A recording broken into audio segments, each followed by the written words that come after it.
आज की बड़ी खबर, जेएनयू यानी कि जवाहरलाल नेहरू विश्वविद्यालय एग्जीक्यूटिव काउंसिल ने बिना बहस फैसला ले लिया कि जेएनयू में काउंटर टेररिज्म का कोर्स पढ़ाया जाएगा। यह खबर छपने के बाद बेहद ज्यादा बड़ी कंट्रोवर्सी हुई। दरअसल जेएनयू ने अपने करिकुलम में 3 नए पाठ्यक्रम जोड़े हैं। पहले काउंसिल ऑफ जेएनयू ने और आज एग्जीक्यूटिव काउंसिल ने तीनों कोर्सेज को मंजूरी भी दे दी है। विवाद उस दिन से शुरू हुआ जब पहली बार काउंसिल ऑफ जेएनयू ने कोर्स को मंजूरी दी और आज विरोध और भी मुखर हुआ जब फाइनल फैसला ले लिया गया कि काउंटर टेररिज्म का कोर्स छात्रों को पढ़ाया जाएगा। काउंटर टेररिज्म पर क्यों और क्या विवाद है और क्या है इसकी असलियत? असल में यह कोर्स आपको क्या-क्या पढ़ाएगा, क्या इसका मकसद है, इसका आज करेंगे विश्लेषण। पहले ये रिपोर्ट।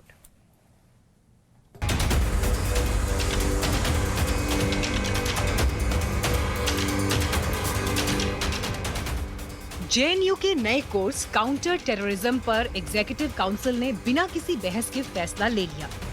फैसला है कि काउंटर टेररिज्म का कोर्स जेएनयू में पढ़ाया जाएगा। विवाद उसी दिन शुरू हो गया था जब 17 अगस्त को जेएनयू की एकेडमिक काउंसिल की बैठक में काउंटर टेररिज्म कोर्स को मंजूरी दे दी गई और आज जब एग्जीक्यूटिव काउंसिल ने कोर्स पर फाइनल फैसला लिया तब विवाद ने गंभीर रूप ले लिया। What is the right of the VC to implement the orders of his masters as he likes in the university? University is a great place where inquisitive knowledge is the motto that should be understood by the VC and authorities. Otherwise, the people are not going to accept it. So this move of the JNU should be questioned by everybody. JNU के professor और छात्र संघ भी नए counter terrorism course का विरोध कर रहे हैं। जेएनयू प्रशासन एक नया कोर्स को इंट्रोड्यूस करना चाहता है। उसके संदर्भ में मैं अपना प्रतिक्रिया देते हुए जेएनयू प्रशासन को 2 टुक कहना चाहता हूं कि जेएनयू प्रशासन को नया कोर्स बढ़ाने के बजाय जो पहले से कोर्स हैं उनको पढ़ाने पर ज़्यादा ध्यान देना चाहिए। काउंटर टेररिज्म पर विरोध जेएनयू के प्रोफेसर और स्टूडेंट से होता हुआ शिक्षा मंत्री तक पहुंचा। कोर्स को शुरू करने पर कड़ी आपत्ति जताई गई। आरोप लगाया गया कि ये कोर्स जिहादी आतंकवाद और कट्टरपंथी धार्मिक आतंकवाद का एक स्वरूप है। तो एक विचार ये भी है कि काउंटर टेररिज्म कोर्स पढ़ाया जाना चाहिए। पहली बात तो जो ये पाठ्यक्रम है वो जिहादी हिंसा पर नहीं है।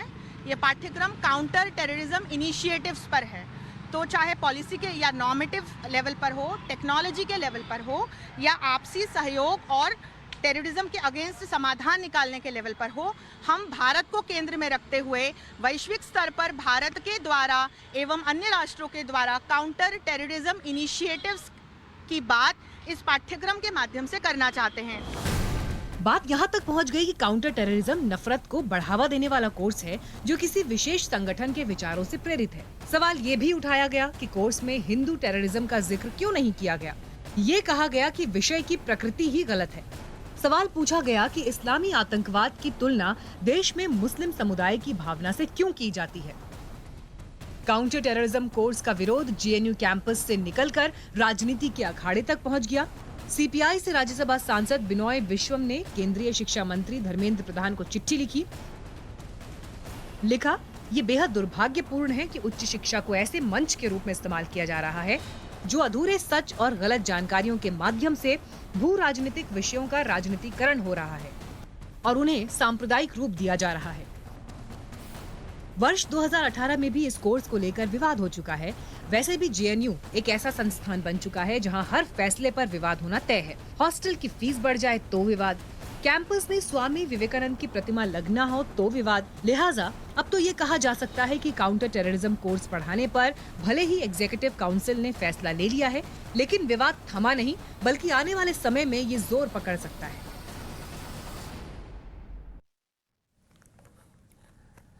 तो क्यों हो रहा है इस पूरे कोर्स के ऊपर विवाद और इस कोर्स की असलियत क्या है? हमारे साथ इस वक्त जुड़ गए हैं professor Dhananjay Singh, school of English studies में पढ़ाते हैं जवाहरलाल नेहरू विश्वविद्यालय में। प्रोफेसर अंशु जोशी जो कि स्कूल ऑफ इंटरनेशनल स्टडीज में पढ़ाती हैं, वो भी हमारे साथ जुड़ेंगी। पर प्रोफेसर सिंह, सबसे पहले आपसे पूछना चाहूंगी, ये बताया जा रहा है यूनिवर्सिटी की तरफ से कि एक जबरदस्ती का विवाद बनाया जा रहा है, यहां सिर्फ आतंक के बारे में पढ़ाया जाएगा, किसी एक धर्म विशेष, समुदाय विशेष से इसका कुछ लेना देना नहीं है।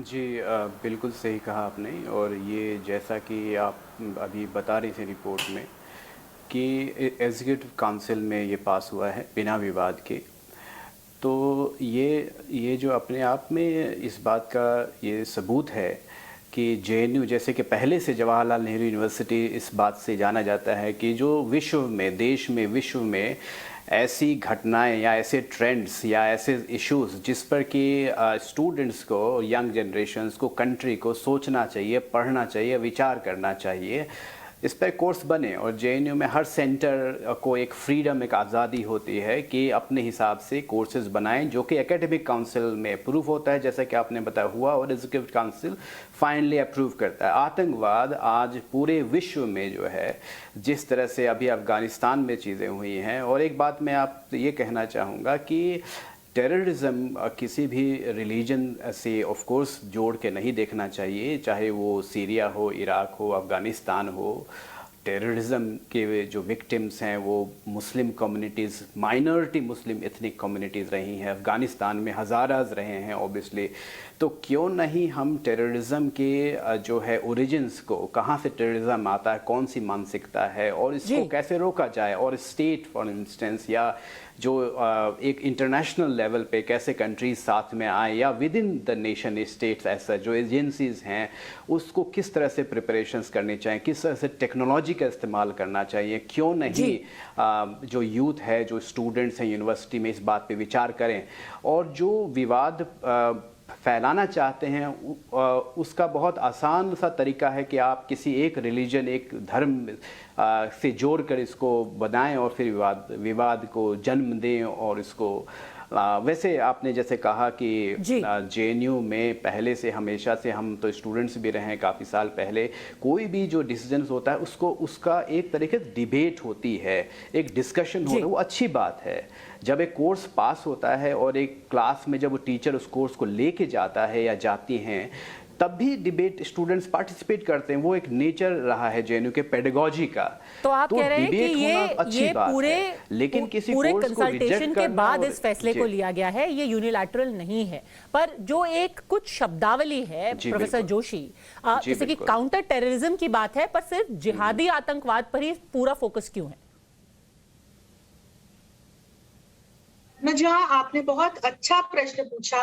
हमने जो ये कोर्स बनाया है, ये स्कूल ऑफ इंजीनियरिंग के स्टूडेंट्स को ध्यान में रखते हुए काउंटर टेररिज्म इनिशिएटिव्स पर बनाया है। तो जैसा कि आप भी समझ सकती हैं कि टेररिज्म किस तरह से पूरे विश्व के लिए, न सिर्फ भारत के लिए, एक बहुत बड़ी चुनौती बनकर उभरा है। और इस चुनौती का सामना करने के लिए न सिर्फ भारत बल्कि वैश्विक स्तर पर कई प्रयास चल रहे हैं। हम इसे काउंटर टेररिज्म इनिशिएटिव्स के नाम से जानते हैं।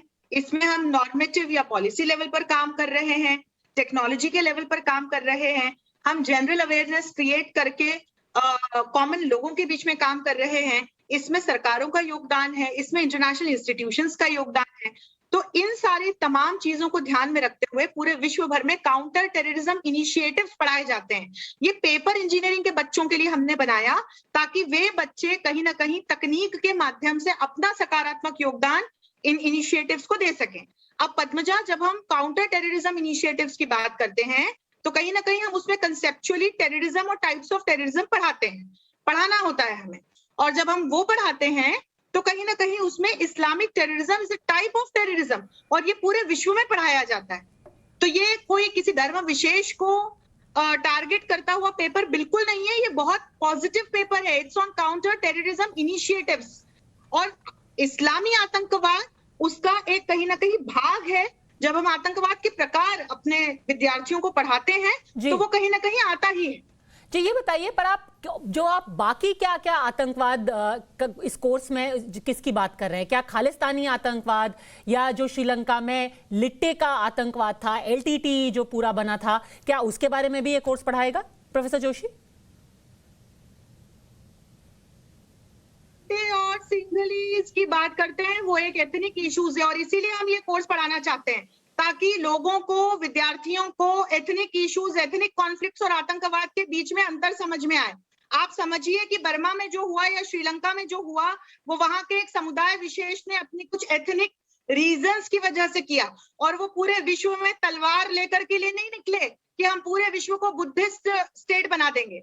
जब आप इस्लामिक आतंकवाद की बात करते हैं तो पहले समझिए कि वो क्या है। इस्लामी आतंकवाद उन आतंकवादी संगठनों से जुड़ा है जो इस्लाम को केंद्र में रखते हुए पूरे विश्व को इस्लामिक स्टेट या शरिया बनाना चाहते हैं। आप चाहे ISIS का नाम लीजिए, अल-कायदा का नाम लीजिए, बोको हरम का नाम लीजिए, तालिबान का नाम लीजिए, भारत में आप देखिए जैश ए मोहम्मद को देखिए, लश्कर तैयबा को देखिए, ये तमाम आतंकी संगठन कहीं ना कहीं इस्लाम को केंद्र में रखकर तलवार की नोक पर सारे विश्व को इस्लामिक स्टेट बनाना चाहते हैं। इसीलिए इन आतंकवादी संगठनों को इस्लामिक आतंकवादी संगठन कहा जाता है और इस आतंकवाद को इस्लामिक आतंकवाद कहा जाता है। तो ये तथ्यात्मक रूप से आपको समझने की कोशिश करनी चाहिए। प्रोफेसर धनंजय सिंह, पर ये बताइए कि क्या आप ये कह रहे हैं कि सिर्फ और सिर्फ ये सो कॉल्ड जिहादी टेररिज्म ही है और कहीं कोई प्रॉब्लम नहीं है? आप हर किसी और तरीके का जो टेरर होता है, भले से ही वो चेचनिया में हो या फिर आपकी कॉन्गो में हो या फिर बर्मा में हो या श्रीलंका में हो, वो रीजनल और एथनिक समस्याएं हैं, पर जो आतंकवाद है वो सिर्फ जिहादी आतंकवाद है। क्या ये ऐसा नहीं लगता कि सारा फोकस सिर्फ एक ही धर्म विशेष पर रखा जा रहा है? नहीं, बिल्कुल नहीं, बिल्कुल भी नहीं। अगर आप उस कोर्स जो उसके जो सिलेबस है, कोर्स कंटेंट है, उसको पढ़ें तो वो काउंटर टेररिज्म और एसिमेट्रिक कॉन्फ्लिक्ट्स पे है। अब कॉन्फ्लिक्ट्स जो है पूरे दुनिया में जोन्स ऑफ कॉन्फ्लिक्ट हैं, कुछ का जैसे अभी प्रोफेसर जोशी ने बात की है उसकी पढ़ाई होगी। और एक बात आपको ये समझनी चाहिए कि JNU में कोई भी जो कोर्स होता है उसका जो कंटेंट होती है वो कभी फिक्स्ड नहीं होती है, वो इवॉल्व करती रहती है। तो आज अगर कोई कोर्स पास हुआ है तो वो अगर कोर्स 5 साल बाद उस पेपर पढ़ाई जाती है तो वो इवॉल्व करेगी उस सब्जेक्ट में, दुनिया में और क्या हो रहा है।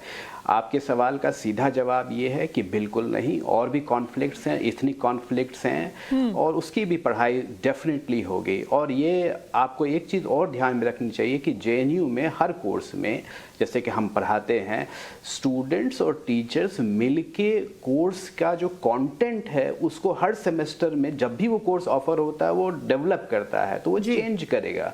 मूलतः बात यह है कि टेररिज्म जो है एक जो है कोर इशू है आज के जियोपॉलिटिकल जो आज का एनवायरनमेंट है वर्ल्ड ओवर में, ग्लोबल पॉलिटिक्स में, और इस्लामिक टेररिज्म को उस कॉन्टेक्स्ट में देखना चाहिए। वो एक अहम जो है पार्ट है इस कोर्स का। बट अदर जो है कॉन्फ्लिक्ट्स हैं, इथनिक कॉन्फ्लिक्ट्स हैं, डिफरेंट टाइप्स ऑफ कॉन्फ्लिक्ट, कुछ का नाम आपने लिया अभी जो है, उनकी भी पढ़ाई होगी, डेफिनेटली होगी। पर प्रोफेसर जोशी, कि आप क्योंकि कह रही हैं कि आतंकवाद जो धर्म आधारित आतंकवाद है वो सिर्फ आप इस्लामिक आतंकवादी है, खालिस्तानी आतंकवाद भी तो धर्म आधारित है। विश्वविद्यालय एक ऑटोनोमस बॉडी है, इसमें कोई भी किसी भी प्रकार का यदि निर्णय होता है तो विश्वविद्यालय द्वारा तयशुदा प्रक्रियाओं से गुजरकर ही होता है। 17 अगस्त को अकादमिक काउंसिल में, विश्वविद्यालय की अकादमिक काउंसिल में ये पेपर रखा गया था। इसके साथ 2 और अन्य पेपर रखे गए थे। वहां विशेषज्ञों की तथा सदस्यों की मौजूदगी में ही बहुमत से पारित होने की वजह से ही ये पेपर्स पास हुए। तो इस प्रकार की धारणाएं बनाना गलत है कि राय नहीं ली गई या गलत तरीके से पास हुआ या इस प्रकार की बातें कहना ठीक नहीं है, क्योंकि जवाहरलाल नेहरू विश्वविद्यालय अपनी प्रक्रियाओं का पूरा ध्यान और सम्मान करते हुए किसी भी प्रकार का निर्णय लेता है। पर लोग फिर भी इस बात से खफा हैं प्रोफेसर जोशी कि जिहादी आतंकवाद जैसे शब्दों का इस्तेमाल ही क्यों किया गया है, क्योंकि इन शब्दों से एक बहुत अनीज हो रही है। हमारे सामने उदाहरण ही ऐसे ही आते हैं। हमने 9/11 को हुआ अमेरिका में हमला देखा, हमने भारत में मुंबई पर हुआ हमला देखा, हमने सिडनी में हुआ हमला देखा, हमने फ्रांस पर हुआ हमला देखा, हमने पेशावर में छोटे छोटे बच्चों को बहुत बुरी तरह से तालिबान द्वारा मारे जाते देखा। इसके अलावा अनगिनत ऐसे हमलों की फेहरिस्त मेरे सामने है। हमने देखा बोको हरम ने अफ्रीका में किस प्रकार से क्रिश्चियन लड़कियों को सिर्फ इसलिए सेक्स स्लेव बनाया और उनके साथ, मैं कह नहीं सकती इस प्रकार का दुर्व्यवहार किया क्योंकि वो क्रिश्चियन थी और ये इस्लामी आतंकवादी संगठन था। तो हम जितने ऐसे हमले जब अपने सामने रखते हैं, जो वैश्विक स्तर पर बड़े बड़े हमले हुए, और जब आतंकवादी संगठनों की फेहरिस्त बनाते हैं, तो वे इस्लामिक आतंकवादी संगठन क्यों होते हैं? ये तो हमारे सामने है, ये तो उदाहरण है। पर धनंजय सिंह जी, आगे सवाल आपसे पूछना चाहूंगी, एक इंजीनियरिंग के कोर्स में आतंकवाद को लेकर के पेपर क्यों है? दोनों का क्या रिलेशन है? देखिए सिर्फ आतंकवादी कोर्स नहीं है ना, आपको ये बात समझनी चाहिए कि जेएनयू बहुत पहले से एक इंटरडिसिप्लिनरी यूनिवर्सिटी रही है, कोर्सेज हैं, स्टूडेंट्स को इनफैक्ट बहुत पहले से फ्रीडम होती है। टेक्निकली कोई भी अगर कंप्यूटर साइंस भी किया हुआ स्टूडेंट है, अगर जेएनयू का एंट्रेंस क्वालिफाई करता है तो वो फिलोसफी एमए कर सकता है, या मतलब ये आज़ादी है। तो इंटरडिसिप्लिनरी नेचर है इस यूनिवर्सिटी का। क्या इंजीनियरिंग के स्टूडेंट्स को नहीं पढ़ना चाहिए?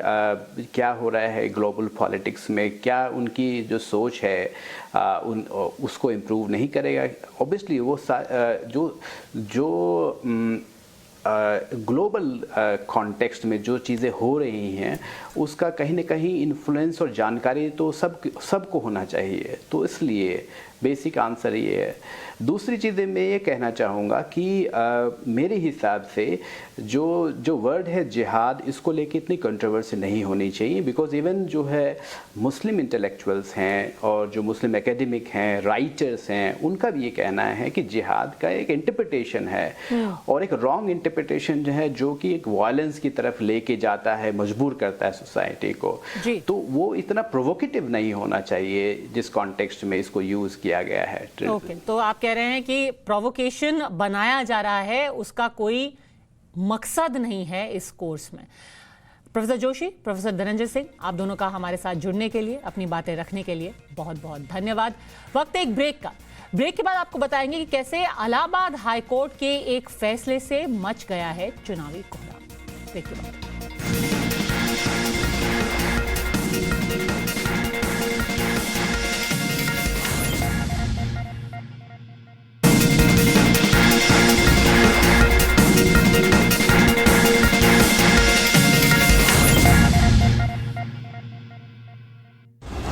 Powered by 8pm Premium Black Music CDs.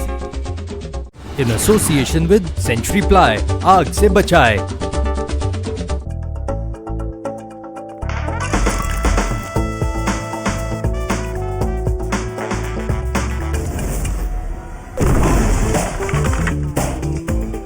Always paranoid.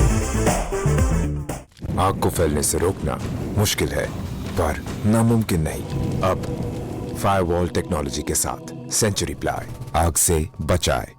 It's game time. Zoom Bollywood Tombola is now live. To participate, give us a missed call on 91706 91706 to get your Tombola ticket. GTA mobile phones, headphones, cameras, a brand new car और बहुत कुछ. What are you waiting for? Register and play now. Stay tuned to Zoom and win big.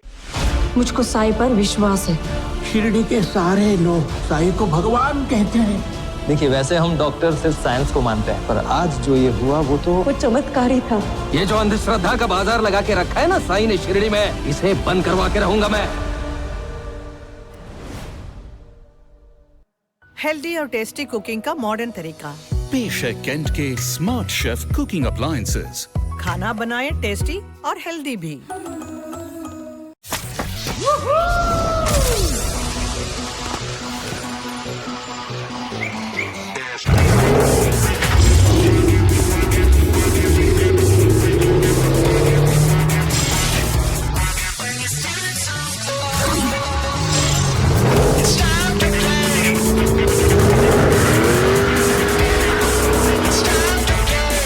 Presenting Hyundai i20 N-Line. It's time to play. Viewers, I have a point of view, and I'm not afraid to look you in the eye when I express it.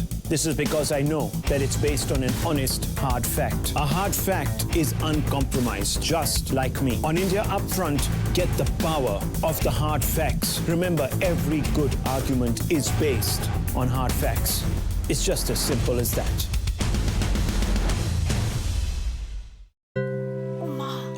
जान ले लेगा मेरी slip disc हुआ तो वो posture बाबा spondylosis bad mattress muscle टेयर light sprain doubt का bought लगाना अब सोचती रहोगी या कुछ करोगी भी। Download Tata health app. यहाँ ट्रस्टेड डॉक्टर्स दें आपको इंस्टेंट कंसल्टेशन। सोच मत, पूछ ले।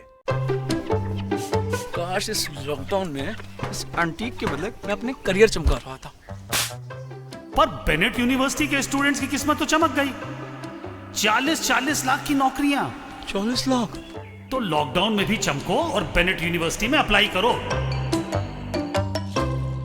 फ्रांस में ना, है ना ऐसे लोसेरा बाय सेंचुरी लैमिनेट्स। चाहे जो हो जाए, किचन चमकता जाए। राष्ट्रहित जब ताक पर रख दिया जाए, सियासी प्रपंच देश को खोखला करने लगे, आप एक वोट से ज्यादा कुछ न रह जाएं। वोट अटेगा, लड़ेगा, भिड़ेगा आपके लिए, सच और साहस के साथ, ताकि जिंदा रहे राष्ट्रवाद। देश से बढ़कर कुछ नहीं।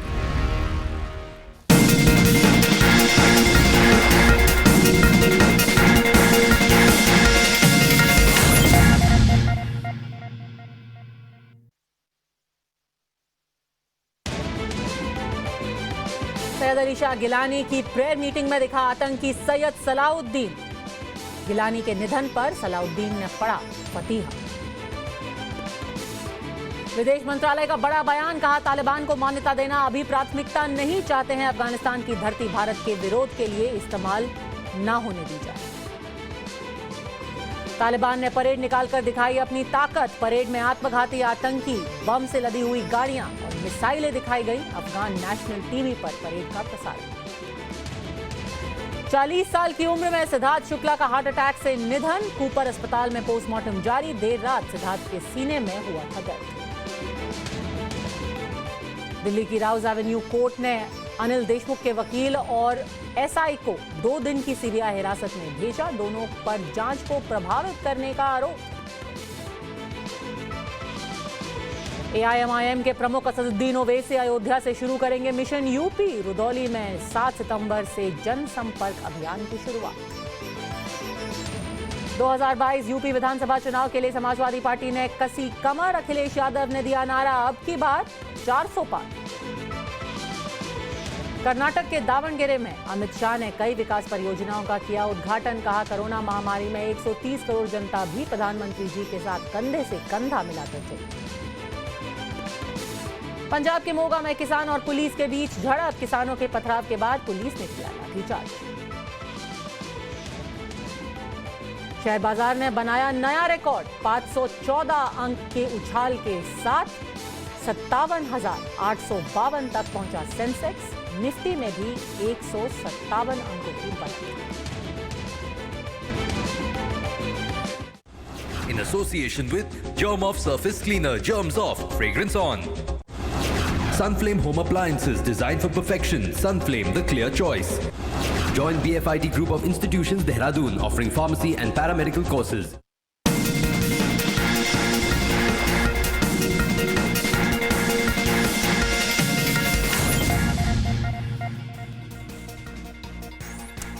आप देख रहे हैं धाकर एक्सक्लूसिव। मैं हूं पद्मजा जोशी। तालिबान के पीछे पाकिस्तान का नापाक हाथ है, इसको खुद अब पाकिस्तान ने कबूल किया है। तालिबान पर आया है पाकिस्तान का सबसे बड़ा कबूलनामा। पाकिस्तान ने ये लाइव टीवी पर कबूल किया कि वो हमेशा से ही तालिबान और उसके नेताओं का संरक्षक बना रहा है और बना रहेगा। पाकिस्तान के हम न्यूज चैनल पर एक इंटरव्यू के पाकिस्तान के आंतरिक सुरक्षा मामलों के मंत्री शेख रशीद ने यह कबूल किया कि पाकिस्तान ही तालिबान का साथी है।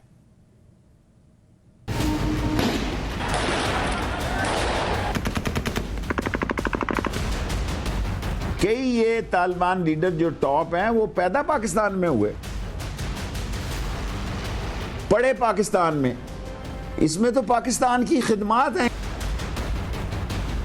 कि इनको हमने तालीम दी और अब भी कई पढ़ रहे होंगे।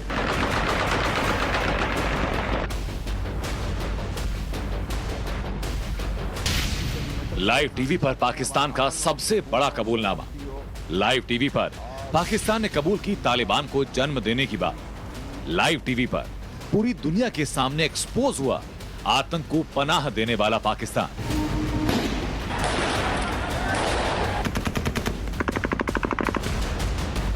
कई ये तालिबान लीडर जो टॉप हैं वो पैदा पाकिस्तान में हुए, पढ़े पाकिस्तान में, इसमें तो पाकिस्तान की खिदमात हैं कि इनको हमने तालीम दी और अब भी कई पढ़ रहे होंगे।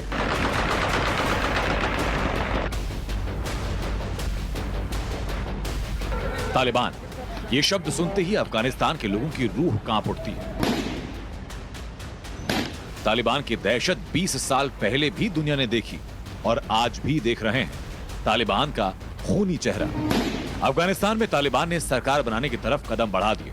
इस बीच पाकिस्तान ने अब खुलकर तालिबान का समर्थन कर दिया।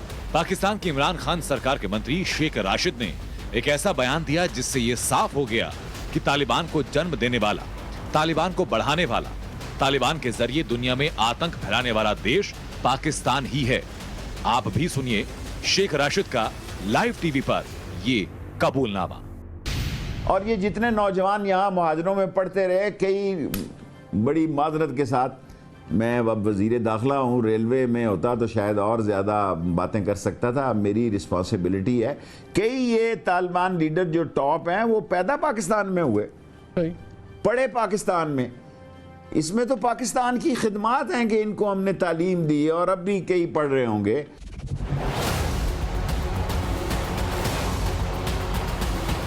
इस टीवी इंटरव्यू में शेख रशीद ने साफ कहा कि हमने तालिबान के नेताओं की लंबे वक्त तक हिफाजत की। हमारे यहाँ उन्होंने शरण ली, शिक्षा ली और यहाँ घर बनाया। पाकिस्तान के मंत्री ने कहा कि हमने तालिबान के लिए सब कुछ किया है।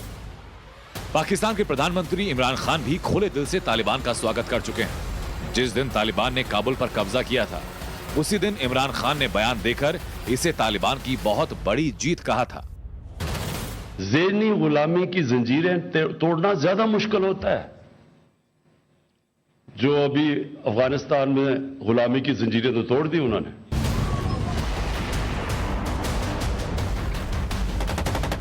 तालिबान से 20 साल तक जंग लड़ने के बाद अमेरिका ने अफगानिस्तान छोड़ दिया। अमेरिकी सैनिकों के जाने के बाद तालिबान ने काबुल एयरपोर्ट पर भी कब्जा कर लिया और अब पाकिस्तान की ओर से आ रहे ऐसे नापाक बयानों से उसकी मंशा साफ है कि आतंक को आगे बढ़ाओ और निर्दोषों को अपना शिकार बनाओ। Bureau report, times now, Navbharat. कल देर शाम इलाहाबाद हाईकोर्ट ने याद दिलाया कि गाय हमारी माता है। गाय के संरक्षण पर इलाहाबाद हाईकोर्ट ने यह सुझाव दिया कि गाय को अब राष्ट्रीय पशु घोषित किया जाए। कोर्ट ने गोवध के एक मामले पर सुनवाई करते हुए देश में हो रही गायों की दुर्दशा पर सरकार को ध्यान देने के लिए भी कहा। साथ ही साथ ये कहा कि गोमांस खाना किसी का मौलिक अधिकार हो ही नहीं सकता। आप हमारी ये रिपोर्ट देखिए कि इलाहाबाद हाईकोर्ट ने गायों की दशा पर क्या कहा।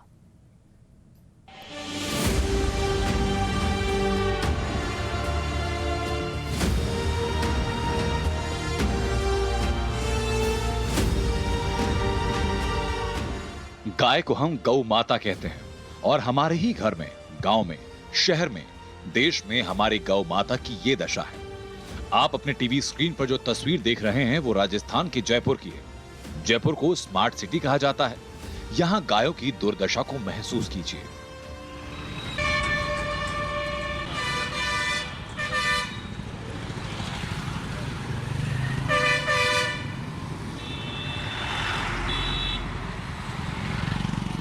ये गाय है जिसे भारत में गौमाता भी कहा जाता है।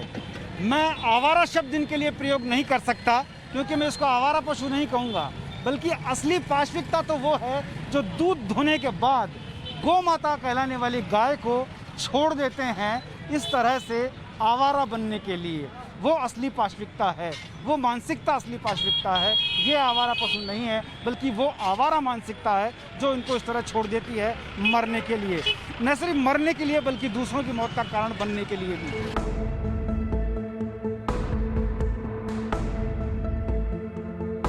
गायों की दुर्दशा सिर्फ जयपुर में नहीं है।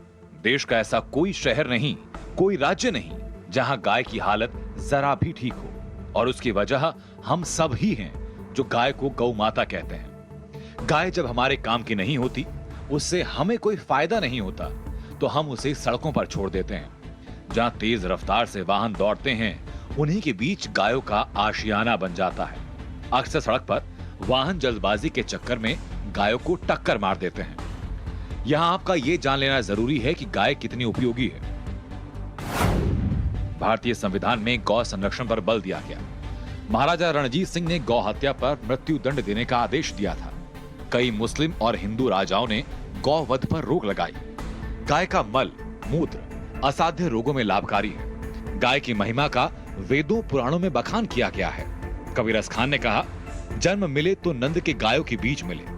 गाय की चर्बी को लेकर मंगल पांडे ने क्रांति की।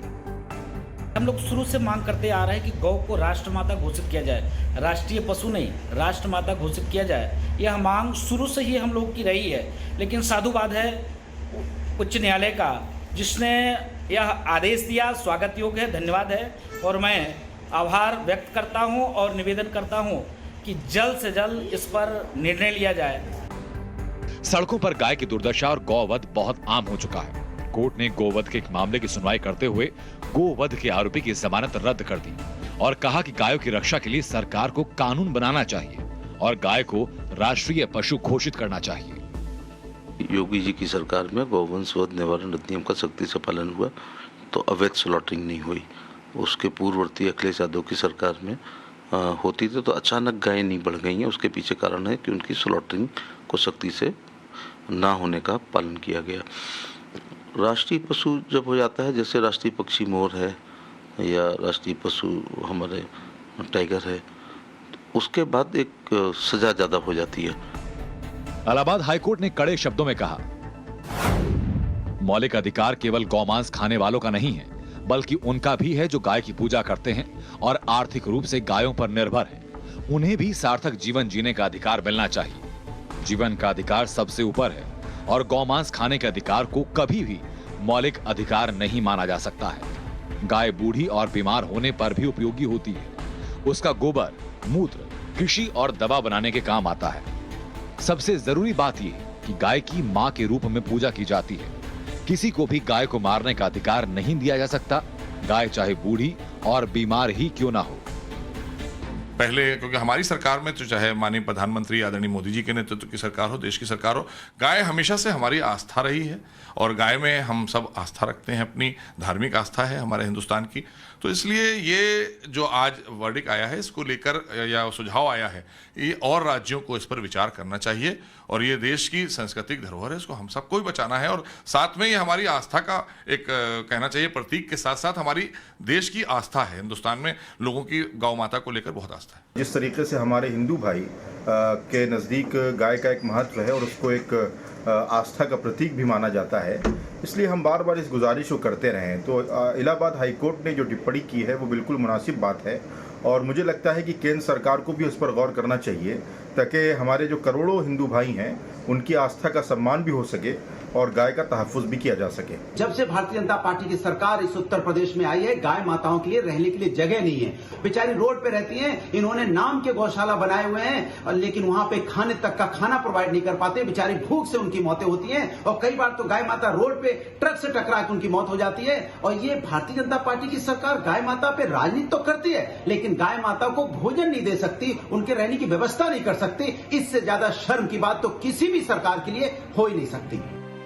इलाहाबाद हाईकोर्ट ने कहा कि गाय हिंदुओं की आस्था है। आस्था पर चोट से देश कमजोर होता है। गाय पूरे समाज के लिए उपयोगी है। गाय की हत्या की इजाजत देना ठीक नहीं। गाय भारतीय कृषि की रीढ़ है, इसलिए इसका संरक्षण किया जाना बेहद जरूरी है। ब्यूरो रिपोर्ट, टाइम्स नाउ, नव भारत। यहां तक कि न्यायालय ने यह भी टिप्पणी की कि अगर भारत में गाय सुरक्षित नहीं है तो देश भी सुरक्षित नहीं है।